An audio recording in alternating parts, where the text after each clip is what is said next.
buenos días, como siempre, gracias por el favor de seguirnos a través de este espacio, Teleimpacto Canal 22 y 52 y el programa por la mañana ya en el aire desde este momento y hasta las 9:30 de la mañana. Saludo como siempre con el afecto de siempre, cada vez que me toca compartir con él, de mi querido amigo Manuel Brito. ¿Cómo estás, Manuel? Buenos días, Lince. Parte de este equipo también. Así es, buenos días a todos. Buenos días. Bueno, Brito, tú sabes que Alexander es una cosa seria porque él ni dice, ni llama, nada. Yo cuando no lo veo, yo digo, bueno, si no está mal de salud, bueno, pues todo está bien. Tiene unos compromisos personales, Alexander. Alexander está poniendo en peligro su trabajo, está casi cancelado. Bueno, hoy miércoles, estamos ya a mediados de semana y qué rápido, ustedes saben que el lunes fue día feriado, día de Nuestra Señora de las Mercedes, que tantos dominicanos son devotos a la Virgen de las Mercedes. Pero la semana ha empezado bastante intensa, una huelga que ha traído consecuencias, que se ha hecho sentir, se ha dejado sentir en las principales avenidas de esta ciudad capital. Tanto así como la avenida 27 de febrero, que todo el mundo sabe que es una de las avenidas, si no la más transitada diariamente en el país. Y yo la verdad es que no me sorprendí cuando vi todo lo que ayer pasó. Eso manda un mensaje. Yo creo que el gobierno debe estar atento a lo que está pasando en el sector transporte, pero más allá del sector transporte, lo que está pasando con esta población. La gente está quejándose del alto costo de la vida, la gente está al grito con los altos precios del gas, el GLP, así como también el tema de los altos, la cantidad enorme de horas de estos apagones que se extiende a 10, 12 horas consecutivas en un solo sector. Y por supuesto que además de los altos precios de los alimentos en sentido general, son más que motivos suficientes como para que la gente esté enojada, la gente esté molesta. Y en el día de ayer esa huelga fue apoyada por la mayoría de las personas. Quizás la forma en que se hace no sea la adecuada, eso lo sabemos. El producir disturbios donde tuvo que enfrentarse la policía, se tuvo que implementar el famoso plan Jurón, sí, como se le suele llamar, donde todos, Fuerzas Armadas, Policía Nacional, todos estaban acuartelados, en un 100% la mayoría, en un 50% la parte administrativa, en fin. Pero sí había un llamado a que todos estuvieran alerta y esto tiene que ver con las informaciones de inteligencia que se tenían al respecto y las pretensiones que por lo menos dos instituciones, dos sindicatos del sector choferil se lanzaron a protestar a las calles.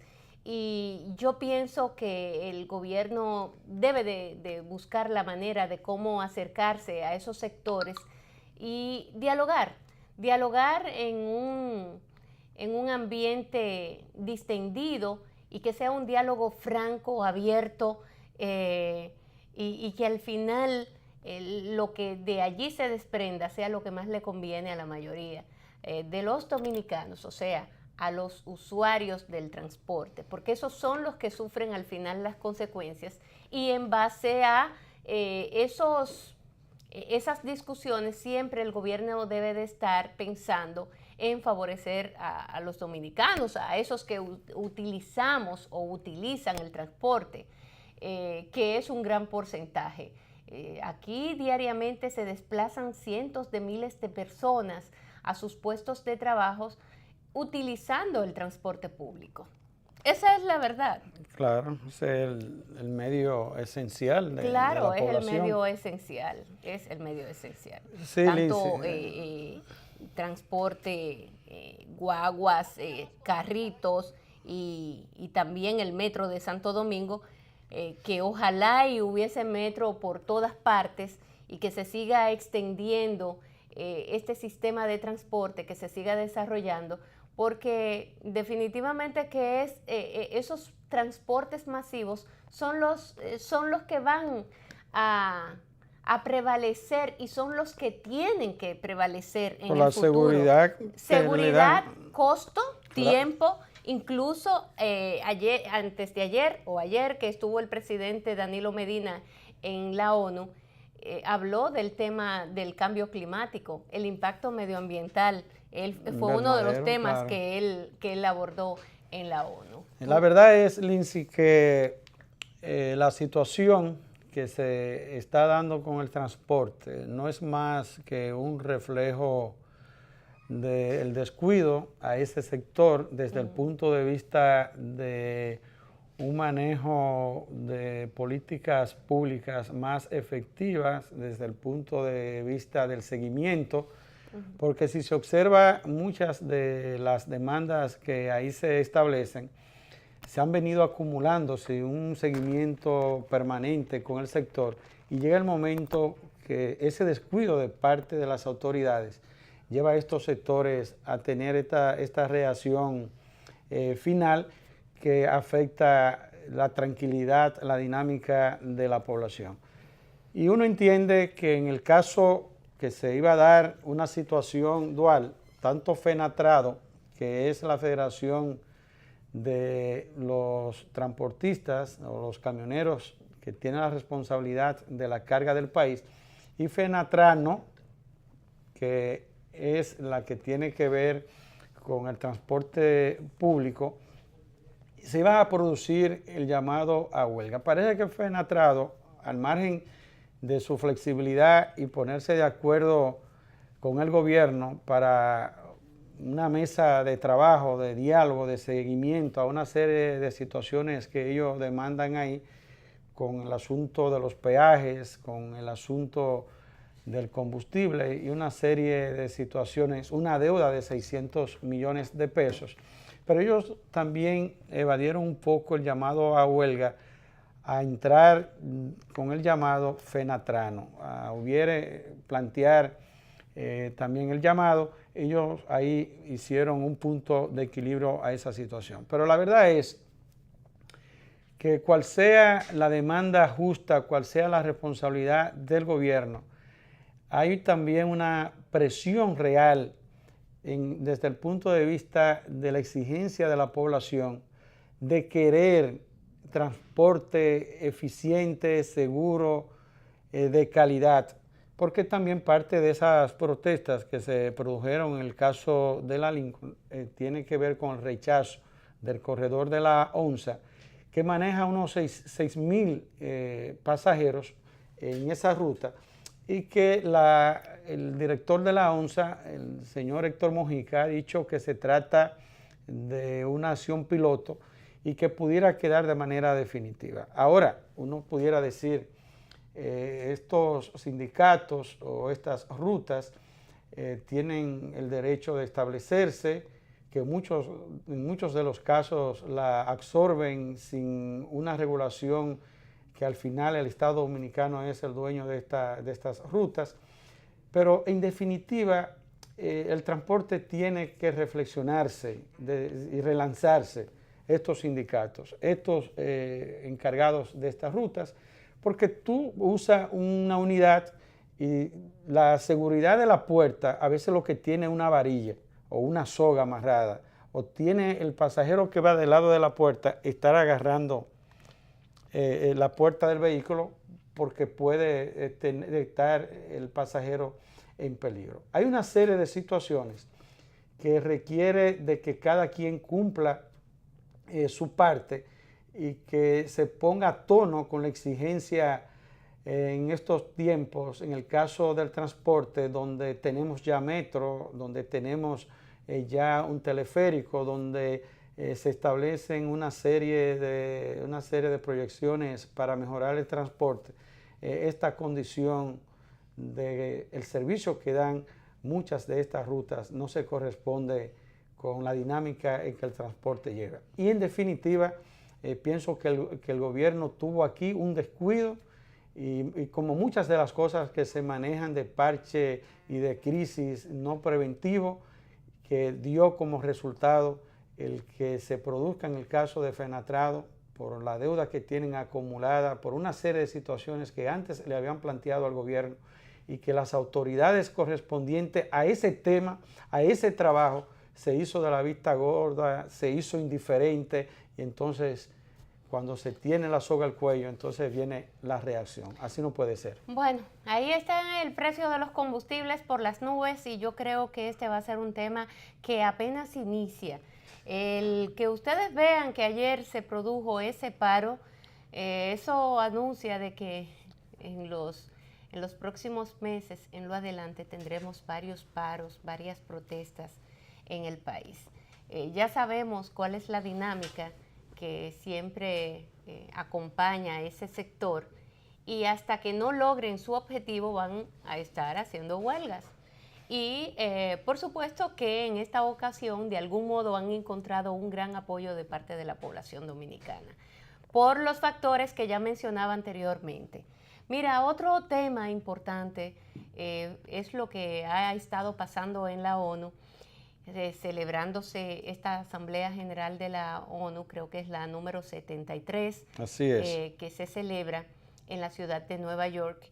Y son muchos los mandatarios que por el discurso que han traído han llamado poderosamente la atención, como es el caso de Guatemala, Venezuela. Pero quiero referirme a la parte, digamos, más humana, la parte que ha roto con el esquema de la solemnidad de esta sala, de este evento, y ha sido la primera ministra de Nueva Zelanda. Ella y su niña de 3 meses, Neve, así como su esposo también, que la ha acompañado a este evento, han roto con ese esquema de tanta solemnidad, de tanto protocolo, y es la primera niña que entra acompañada de su madre, que en este caso está fungiendo como primera ministra de Nueva Zelanda. Y allí la está acompañando. Ella ha tenido que, bueno, su papá que en el momento en que ella interviene, que ella habla en las Naciones Unidas, al mismo tiempo él la va cuidando a Neve. Así y yo creo que, bueno, el director de protocolo y el vocero, el portavoz de la ONU, ha dicho que Neve ha traído un encanto distinto, ¿no? Un elemento especial, un elemento nuevo. Es la primera vez que una mujer se atreve a a dar ese paso, ¿no? Ante un organismo tan machista como ese, donde un porcentaje muy bajo de mandatarios son mujeres. No llega a un 7, un 8%, quizás un 5% de los mandatarios que están allí son mujeres. Y creo que eso está bien, que se rompan con algunos esquemas, que además esa es una condición que tenemos nosotras las mujeres, concebimos, Dios nos ha dado esa virtud. Y en caso de ella que está fungiendo como primera ministra, bueno, pues si tiene que llevar a su hija porque tiene que darle el pecho, porque su niña está muy pequeñita, de apenas 3 meses, se tienen que crear todas las condiciones para que esa niña esté acompañando a su madre. Eso no ha roto con el trabajo y el compromiso que tiene ella. Es la tercera mujer de Nueva Zelanda que es primera ministra, que es escogida con este cargo.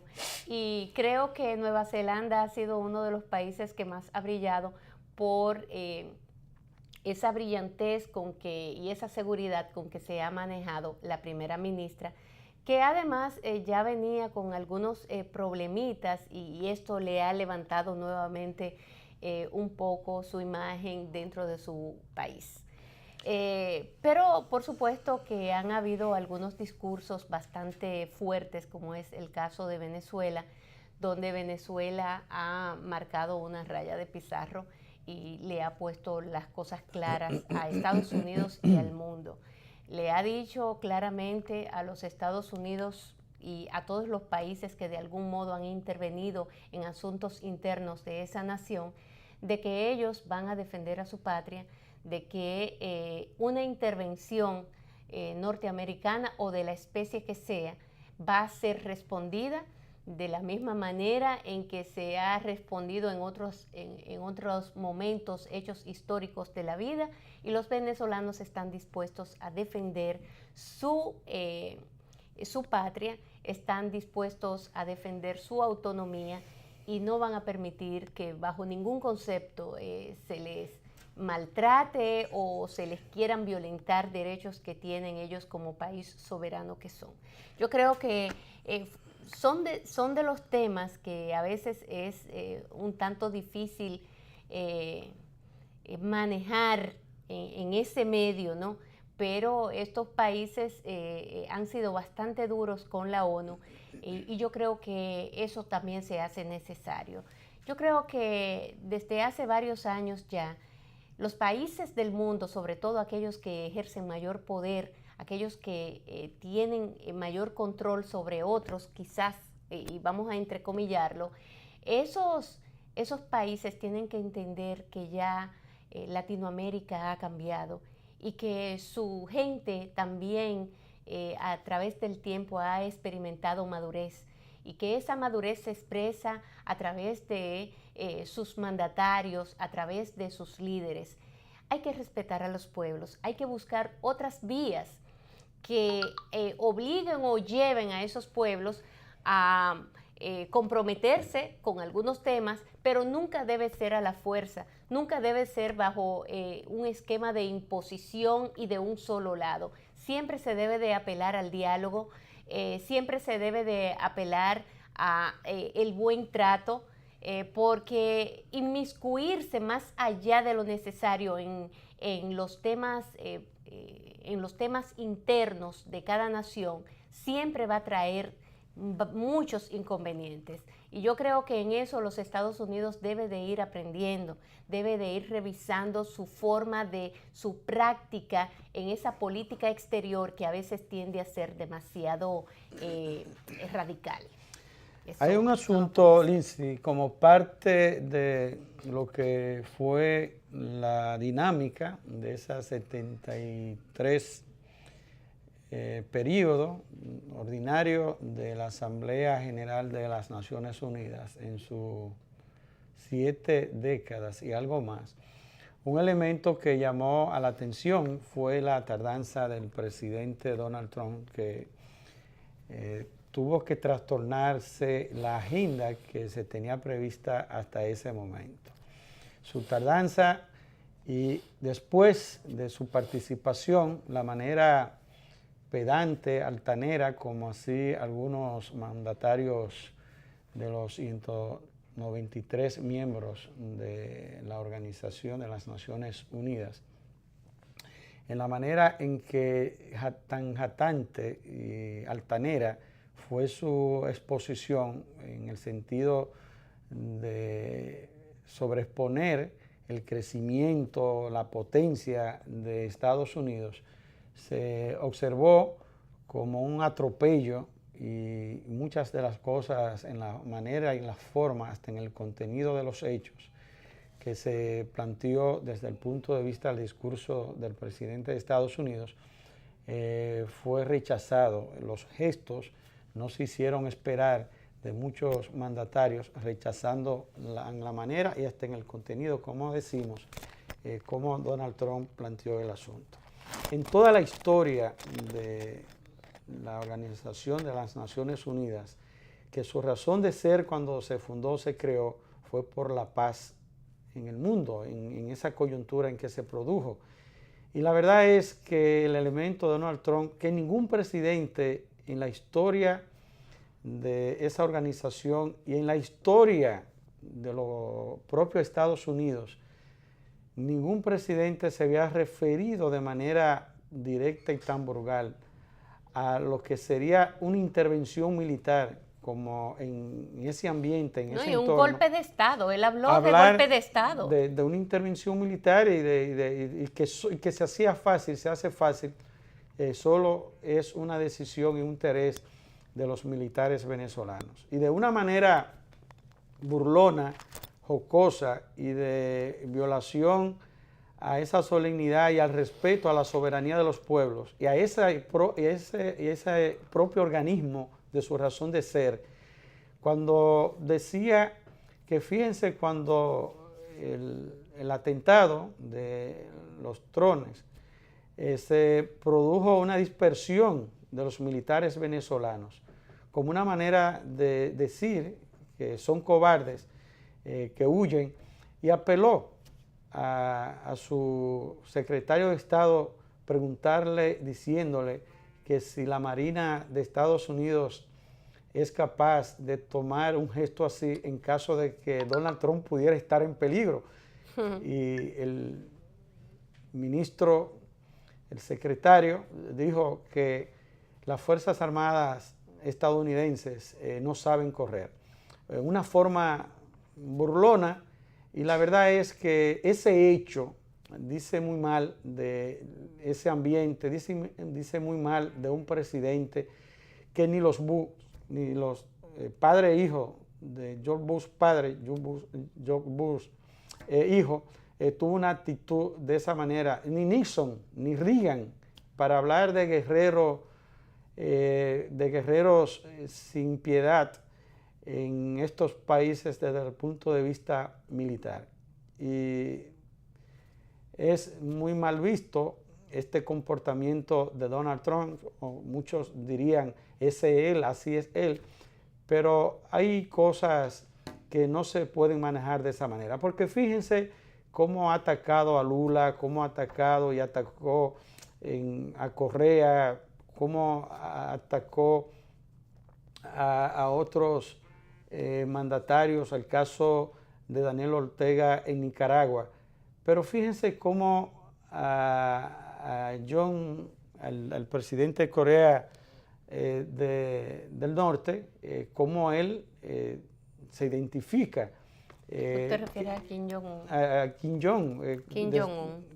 Desde el punto de vista de una línea que si pudiera decirse radical, no así demócrata de estos países latinoamericanos, pero pudiéramos hablar de una izquierda. Y fíjense cómo entra Donald Trump en esa contradicción. Y con él tiene unas buenas relaciones, habla maravillas de él, que no es que está mal ni está bien, es la contradicción de Donald Trump en su comportamiento. El diálogo, porque ahí triunfó el diálogo.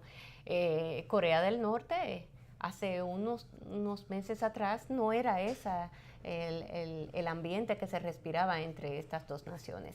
Mira, me quiero referir brevemente a lo que está pasando con el comunicador Pablo Ros, quien ya fue mandado a prisión por 3 meses, cárcel preventiva por 3 meses hasta que al final, sí, lo mandaron a Najayo. Y lo que se ha ventilado hasta el momento ha sido horroroso. Unas informaciones que se tienen, parece ser que con muchas pruebas contundentes a la mano del Ministerio Público, que van a llevar a Pablo Ros mucho más allá de los 3 meses a la cárcel. Lo digo porque varias comunicadoras, de hecho, han manifestado que en algún momento de sus vidas, en que por alguna razón trabajaban conjuntamente con Pablo Ros, fueron de algún modo acosadas verbalmente, muchas de ellas, otras físicamente. Una de ellas, por ejemplo, habló de que él le puso la mano en algunas partes privadas del cuerpo de esa periodista. Sin su autorización. Por supuesto, y hablando de palabras sumamente groseras. El cuadro que presenta, por lo visto, por los testimonios que se han escuchado, es un cuadro patológico serio, el de este comunicador. Y si a eso se agrega lo que le hizo a su hijastra y las conversaciones que aparentemente esta niña tiene guardada, pues es horrible.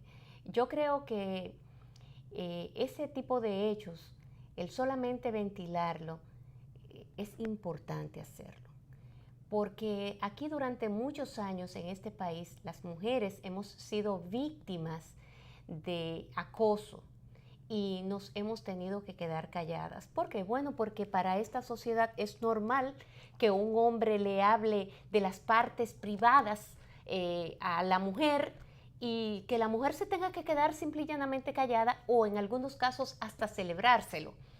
Que en las oficinas públicas y privadas se les aborde a las mujeres con una serie de epítetos nada agradables, aunque parezcan agradables.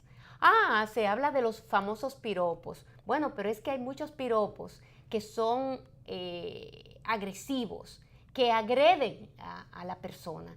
Y más allá de los piropos, algunas referencias de cómo el hombre aborda a la mujer. Y eso se ve a diario, Eso se ve mucho más frecuente de lo que nosotros pudiéramos estar imaginando. ¿Por qué la mujer no se atreve a hacer la denuncia? Bueno, porque por lo regular, a menos que no se tengan ese tipo de pruebas, cuando una mujer hace referencia al tema, la mayoría lo pone en duda. Y quienes lo ponen en duda, por supuesto que son hombres, porque se viven apoyando entre uno y otro en la mayoría de los casos. Lo digo porque yo tuve una experiencia con alguien de este mundo de la comunicación, la política, y tuve una experiencia que no llegó prácticamente, por supuesto que a nada, pero sí quiero decir que me han tocado escuchar muchos testimonios de mujeres que han sido abusadas. Es más, yo le digo a un querido amigo que él es tan culpable como quien violó a una joven, la cual nada más tuvo que renunciar de ese trabajo porque era en una oficina pública. Y este otro que la violó, que era subdirector de una institución, ella se sintió impotente, lo que hizo fue renunciar e irse a su provincia. Porque ella tenía miedo de denunciar, no tenía la fuerza, no era una mujer de apellidos ni mucho menos, no era una mujer que tuviera quizás las agallas, digamos, y con eso no la estoy desmeritando ni mucho menos. Y bueno, y el jefe de él lo apoyó también, porque no hizo nada. Entonces yo creo que, y esos son los que se vuelven cómplices y son tan cómplices y tan culpables como el mismo agresor. Yo creo que esas son de las cosas que hay que decirle basta ya. Y que las mujeres se empoderen, que las mujeres cuando de algún modo reciban cualquier tipo de agresión de un hombre, lo denuncien. Esa es la clave, la garantía de eso es la garantía es denunciarlo inmediatamente. Hay que empoderarse, hay que hacerle entender a estos abusadores que de algún modo su jueguito no va a surtir efecto. Al menos con muchas de nosotras las mujeres que nos plantamos bien fuerte y si tenemos que pelear o lo que sea en un momento determinado, bueno, pues que se haga. Pero nunca quedarse de brazos cruzados y mucho menos permitir que ese abusador llegue más allá de lo necesario. Pero, por supuesto, que estamos hablando de una niña que fue abusada desde que ella tenía 12 años de edad y allí la parte psicológica tiende a ser un factor fundamental, porque los abusadores con ese cuadro patológico que aparentemente presenta este comunicador son personas sagaces, inteligentes, que saben muy bien cómo manejar psicológicamente a su víctima. Sobre todo cuando estamos hablando de una niña que no tiene la capacidad de discernimiento necesaria y que además está al frente de una persona de confianza de ella, que además funge como la figura paternal. Cualquier cosa que ese patrón le presente, para ella va a ser algo normal o que es un nombre de confianza, vuelvo a reiterar. Por lo tanto, esa niña fácilmente puede caer, puede seguir el juego porque ella está confiada. ¿Mm? Ella lo ve como algo normal. ¿Qué sabe un muchacho de 12 años? ¿Qué sabe un muchacho distinguir entre lo que está bien y lo que está mal cuando el manejo psicológico es fundamental para estos agresores, para estos enfermos patológicamente con cuadros bastante retorcidos? Y yo creo que se deben de sembrar ejemplos porque tenemos de más. Abundan los hombres con cuadros patológicos terribles y están en nuestros medios, están en nuestras oficinas, andan por ahí de manera común y corriente como que nada está pasando. Y muchos de ellos frente a los ojos de sus amigos, de sus colegas, y nadie dice nada y nadie hace nada. Por eso al momento de... porque también entonces lo que hacen es lo otro. Eso fue que tú te le insinuaste. Eso pasa también. Eso fue que tú de algún modo... No hay forma alguna de que, y yo invito a toda mujer a que no se dejen manipular con este tipo de posiciones de algunas personas que ustedes van a encontrar por ahí, o de los jefes, o de quien sea. Si usted no ha hecho nada malo y esa persona le ha agredido verbalmente, porque muchas veces es verbalmente, hay que ponerla en su sitio. O que te toquen por donde tú no quieres que te toquen, ya sea en la cintura, que son lugares privados, ya sea en los pechos, que son lugares extremadamente privados, o donde sea. Hay que empoderarse, la mujer tiene que empoderarse, y esta sociedad también de más en más tiene que apoyar a esa mujer que está siendo agredida por el hombre. Entonces yo creo que independientemente de lo que esté pasando con Pablo Ros, y ha pasado con otros, porque ha pasado con otros ya, tenemos algunos casos, creo que de más en más son casos que se van ventilando, que la sociedad misma lo va entendiendo, lo va haciendo parte de los problemas que tenemos en nuestra sociedad como tal, y que hay que enfrentar. Yo espero que también las autoridades, que el Ministerio Público, que todos los organismos que tengan que ver con el tema, asuman estos casos y se empoderen de los mismos y empiecen una campaña fuerte para que la mujer también empiece a empoderarse un poco más y no sienta vergüenza cuando tenga que denunciar a un sinvergüenza, a un enfermo, porque eso sucede más a menudo de lo que tú te puedes imaginar. Eso es una situación bastante difícil, Lindsay, que trasciende más allá de lo que uno pudiera recoger con palabras. Y fíjate qué coincidencia. En Estados Unidos, Bill, el comediante, el actor, Bill Cosby. Cosby fue también condenado. Sí, y con un patrón patológico terrible que el también. El juez decidió de que esté en presencia de un depravado, de una persona violenta al más alto nivel. Y en el caso de Pablo Ros, ha chocado porque estamos en presencia no solo de una persona pública, sino un creador de imagen, una persona con un liderazgo en la comunicación. Pero ya se puede entender entonces eso, porque él es experto cómo esa condición se usa como un anzuelo para la manipulación y el manejo en el ambiente y lograr el objetivo patológico que esa persona pueda tener, que se da con Pablo Ros y que se da con cualquier otra persona que en ese ambiente, según hemos estado a raíz del tema, escuchando y viendo a muchos especialistas en la materia. No estamos adelantándonos a haciendo un juicio de que ya Pablo Ros está condenado, pero el hecho mismo, porque eso tiene que decidirse en un tribunal con un juez que decida en un juicio oral contradictorio esa decisión.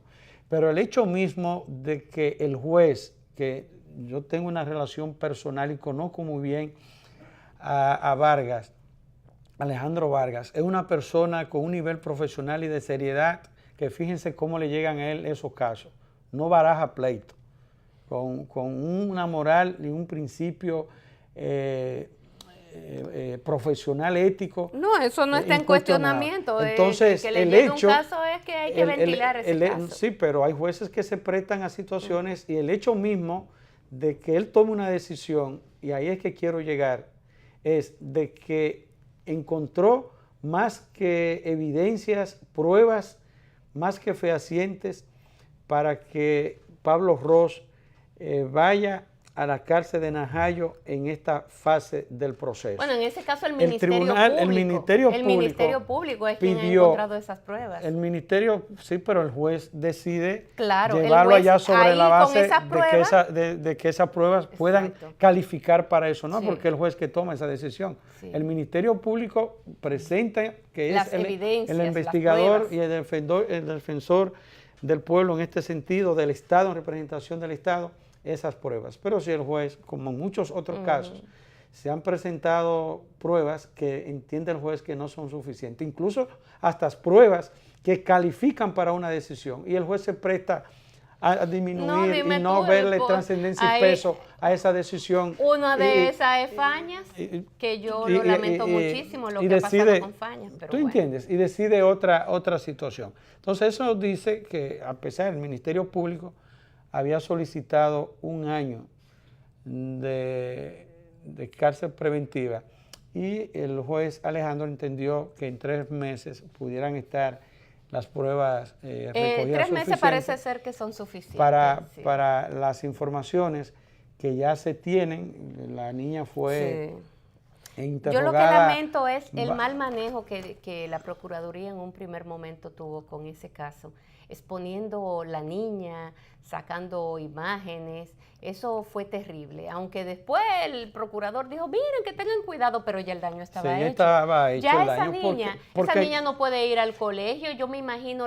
el nivel de frustración. Y se produce en todos los hechos. Terrible. Aquí ya no hay control de que el niño, como establece violando la ley, porque debieron de garantizar seguridad a debe esa protegerse niña. Por un asunto de menor edad al niño en un proceso de esa naturaleza. Pero todo indica de que Pablo Ros está en una situación que tiene que enfrentar la justicia, de ser así las pruebas, todo el peso de la ley a él y a cualquier persona, no importa el abolengo, el rango político, económico, social que tenga en la República Dominicana. Todo enfermo tiene que pagar y todo este elemento culpable. Debe servir como un estímulo para que muchos casos que se han dado, que se puedan dar, sirva para como un ejemplo a castigar, y que la manera en que la justicia se maneje desde el punto de vista del castigo sea una garantía y un voto de confianza, es la palabra,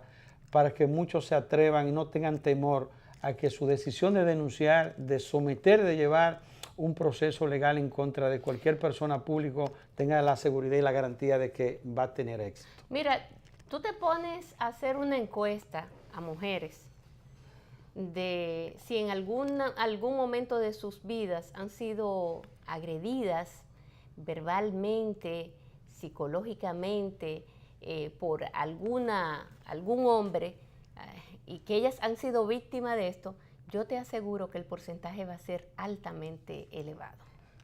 Porque es que esta sociedad lo ve como algo normal y no es normal.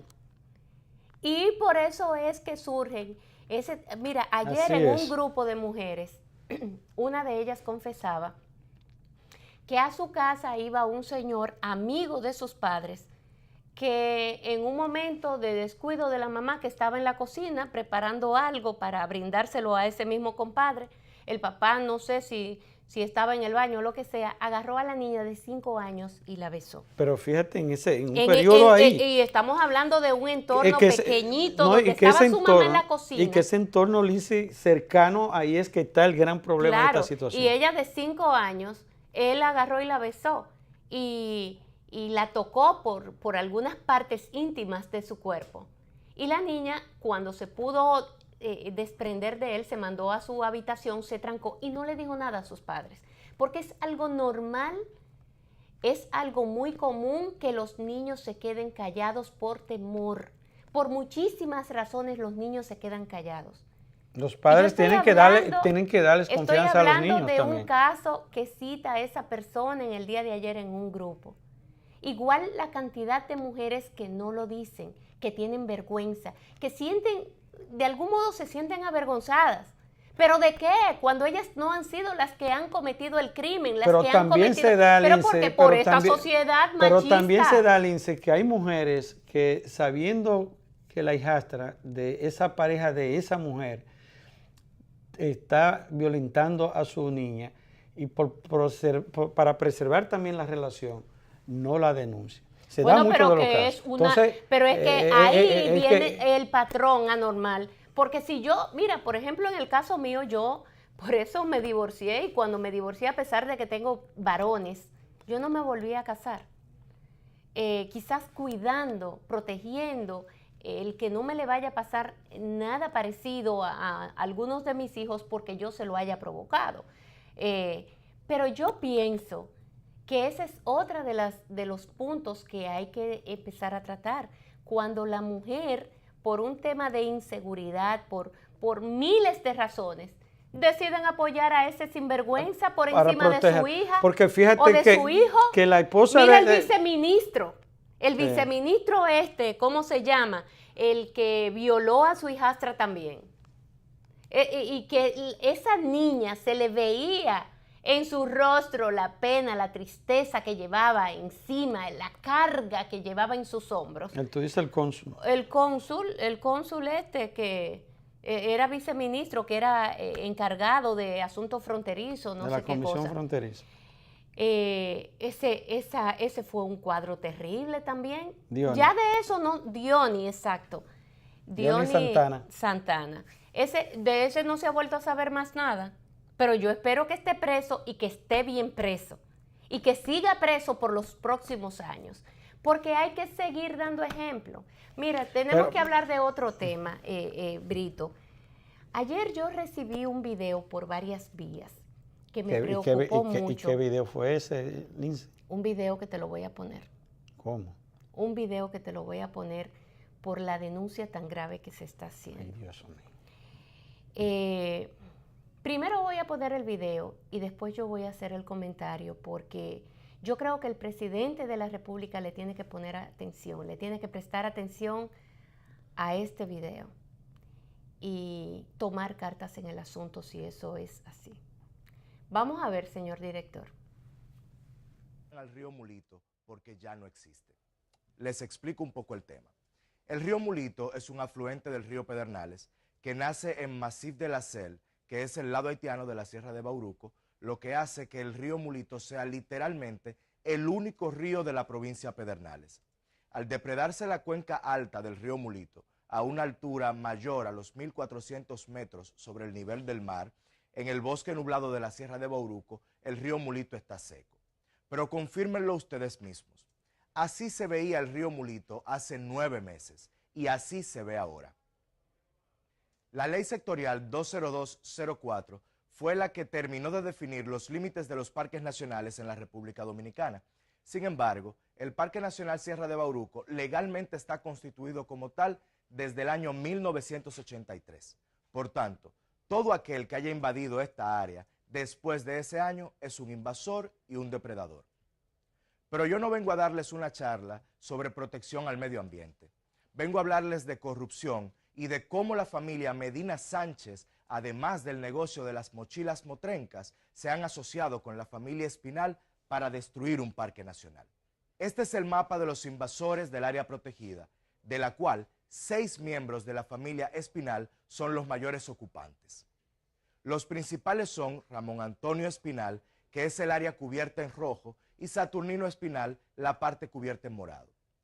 Saturnino Espinal es un ex dirigente del PRD que hace unos años pasó a apoyar la candidatura de Danilo Medina, lo que al parecer no fue de gratis, asociándose entonces con el hermano del presidente Danilo Medina, el señor Milcíades Medina Sánchez, para sembrar aguacate tipo Hass, cebolla, papa, entre otros rubros, desmontando miles de tareas de bosque nublado de la Sierra de Bauruco. Y esto es un crimen penado por nuestra legislación. Pero esto no es todo.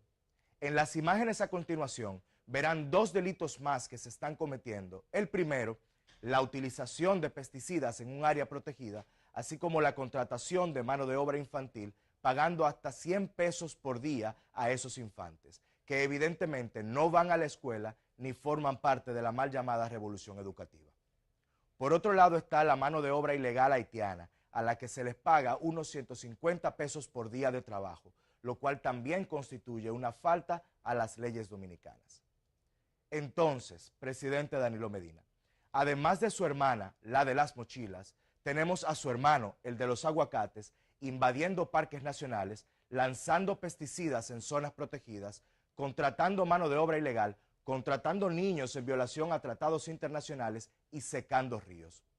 Al parecer, hay algunas conductas como la corrupción, el oportunismo, la falta de palabra y la tendencia a la violación de las leyes que corren por las venas de la familia real dominicana.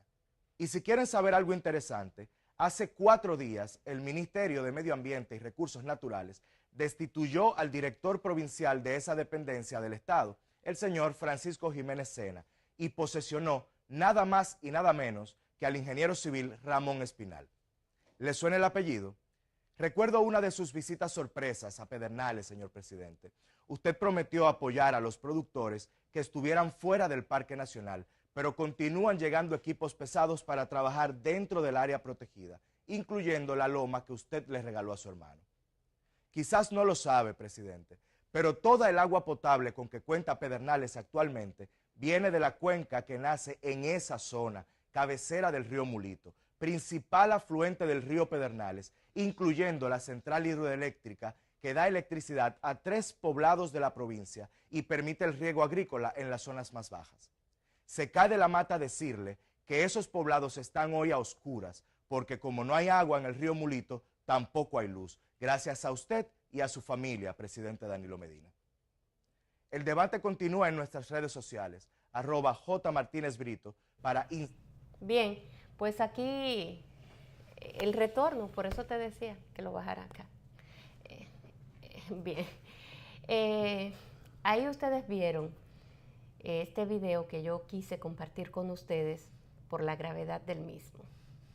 Yo creo que el gobierno tiene que dar una respuesta contundente respecto a esta terrible denuncia. Estamos hablando del hermano del presidente de la República, Milcíades Medina Sánchez, quien está involucrado en, según esta información, en un hecho sumamente grave, porque ahí hay varios factores. Primero, se está violentando varias leyes nacionales e internacionales, como es, por ejemplo, la contratación de menores a trabajos pesados, a trabajos fuertes.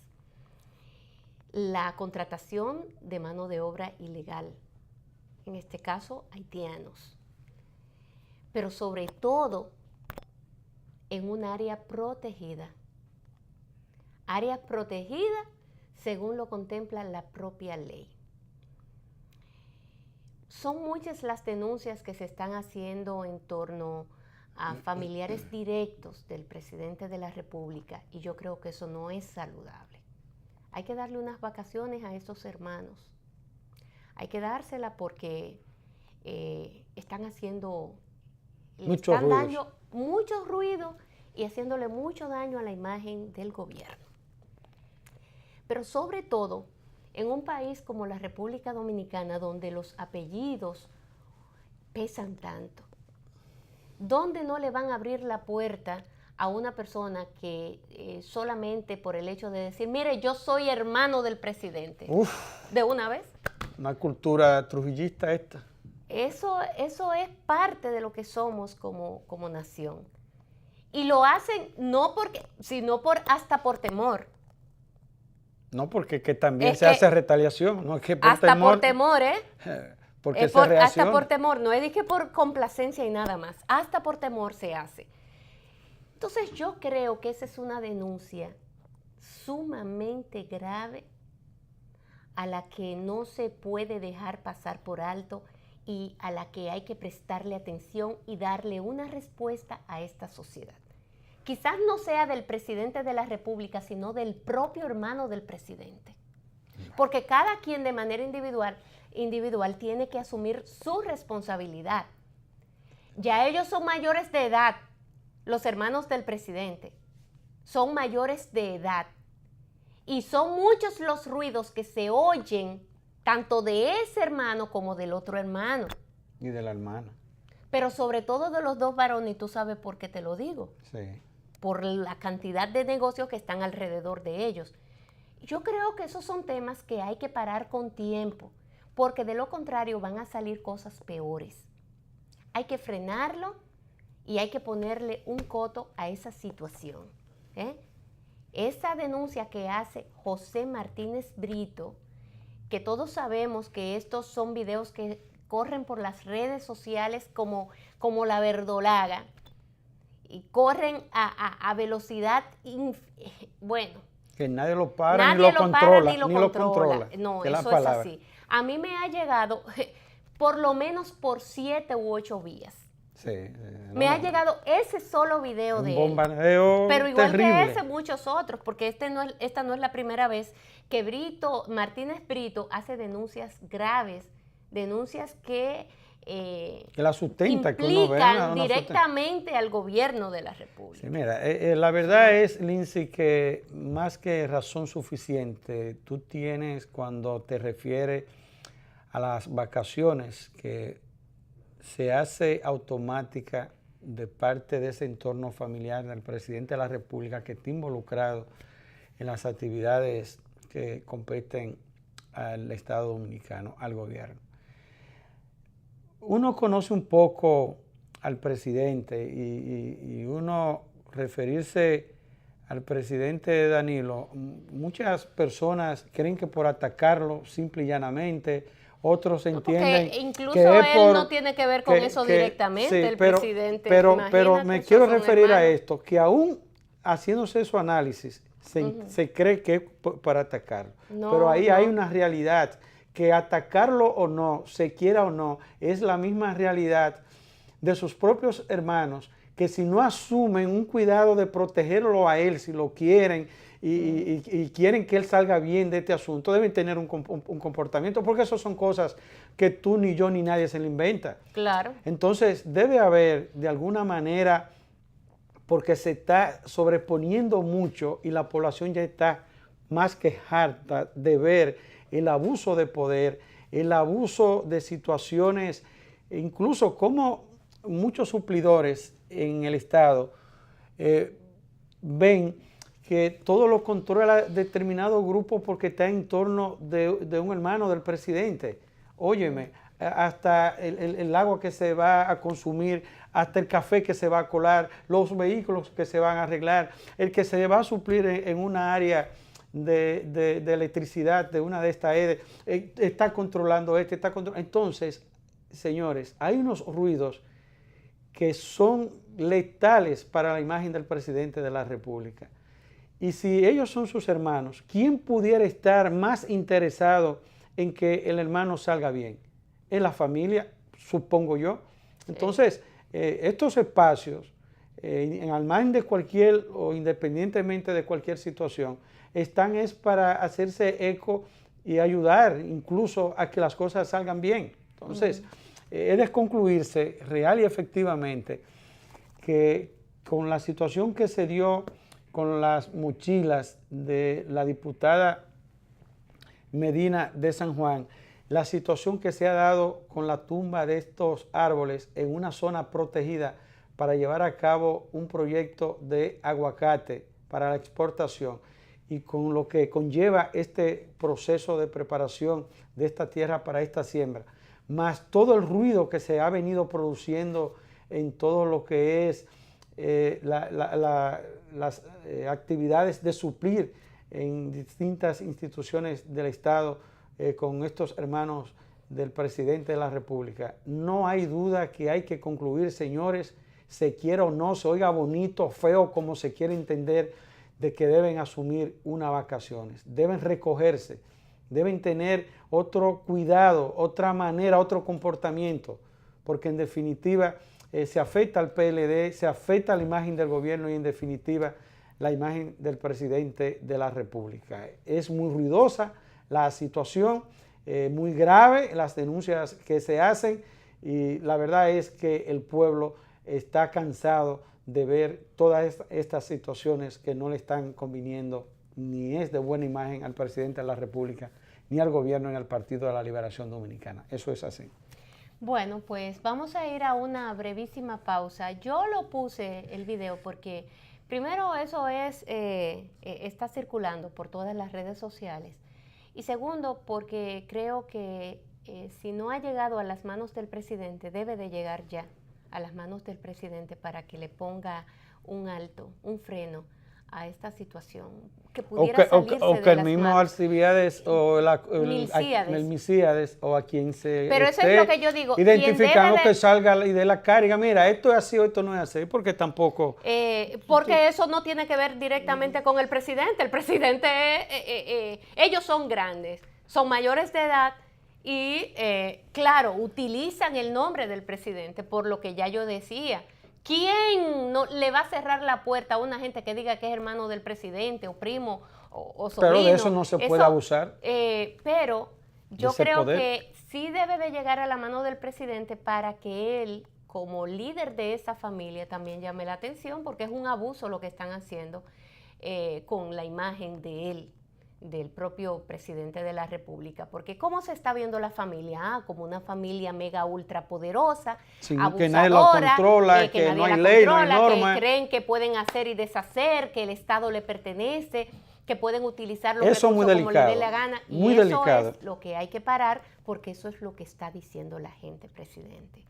De todos modos, ahí está la advertencia. Vamos a ir a una brevísima pausa comercial y retornamos en unos instantes.